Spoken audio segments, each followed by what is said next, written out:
So today we're going to talk about how to actually use a belt properly to get the most out of it. A lot of people use belts. They have absolutely no clue what they're supposed to be shooting for, how they're supposed to be utilizing them, and what the belt is actually supposed to be doing. So whenever you have any kind of resistance belt, or any kind of weightlifting belt like this, you want to understand, first of all, what the goal is. So this one is thinner. So this is something I would probably look towards, like a bodybuilding-esque type of belt, because it's not really going to get in the way of your movements. So something that might be thicker, like actually this way, wider, is probably going to be more along the lines of like a powerlifting belt, because it's going to provide more rigidity outside of your body's own natural structures there. So with this one's already pretty pliable. It's already broken in. As I put it on, I can get it cinched up. And you'll note here too, I'm not actually cinching this as tight as I possibly can. So I don't want to use the belt to actually take the place of my ability to create stability in my abs. I want to use it as a tool, not a replacement, not a crutch.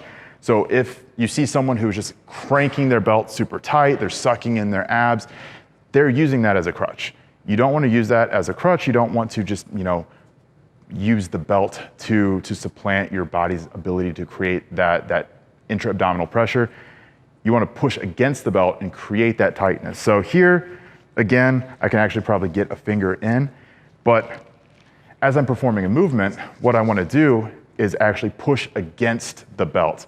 So whenever we're bracing, whenever we're performing a deadlift or a squat, you take a breath into your abs, you push your belly out. So you shouldn't actually be, focused on keeping a six pack. You shouldn't be bearing down. You should be pushing out to create that pressure. And that pressure is what is going to keep your spine safe.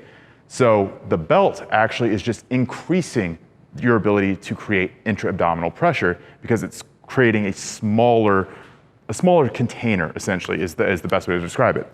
So again, pushing against the belt to create more pressure, and as you're performing your movement, you have more rigidity in your trunk and through your spine, so you're gonna be able to withstand more forces there. So with any kind of weightlifting belt, the biggest thing, again, that you wanna focus on is, first of all, making sure that you have a good belt for you. So this is not what I consider a very good belt, but this is good for a demo. It's thin, it's not getting in the way of my rib cage, it's not getting in the way of my hips.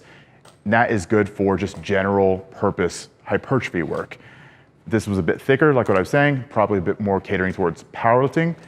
But big thing here, as you're wearing the belt, you wanna make sure that you're using your own intra-abdominal pressure to create that friction against the belt, rather than cinching the belt up so tight that you can't breathe, not being able to get it off. So using the belt as a tool rather than a crutch.